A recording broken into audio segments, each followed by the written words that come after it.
certaines villes comme Paris, Bordeaux, Lyon, il n'est pas rare que des parents vont acheter une petite surface à proximité d'un bon établissement pour justifier d'une domiciliation. À Paris, ça va par exemple être le 5e arrondissement où se trouve le collège Henri IV, le lycée Louis-le-Grand.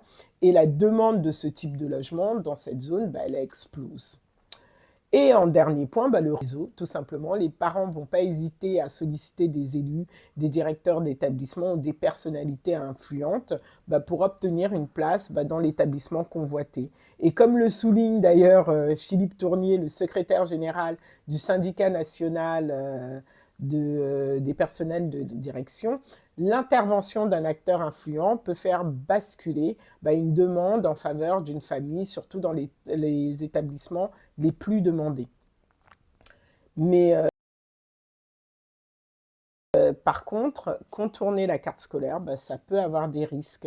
La quête de l'établissement parfait comporte des dangers et selon les études, 20% des élèves scolarisés dans les lycées, notamment les plus élitistes, présentent des signes de stress scolaire importants et du fait de la pression scolaire qui est extrêmement forte.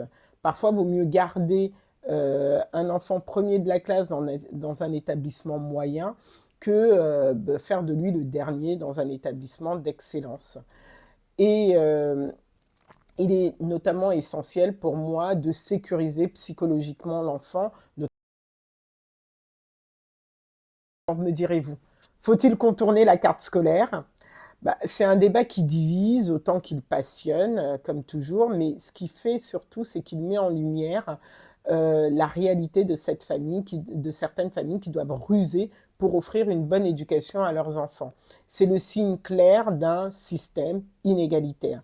Certains parleront de triche, d'autres de démerde légitime. Une chose est sûre, la carte scolaire, elle était censée garantir une mixité sociale et elle est de plus en plus contournée, parfois même par ceux qui défendaient son principe il y a quelques années. Je ne citerai personne.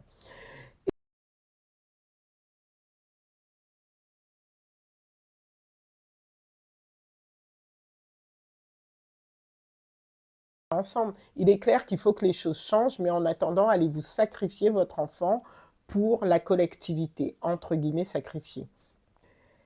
Et vous, avez-vous déjà envisagé de contourner la carte scolaire pour vos enfants ou l'avez-vous fait tout simplement? Quelle stratégie vous semble la plus efficace? Partagez vos expériences en commentaire. Dites-nous aussi qu'est-ce que vous pensez qu'on peut faire pour avoir un système où on ne soit pas obligé d'en recourir à cette méthode. Si cette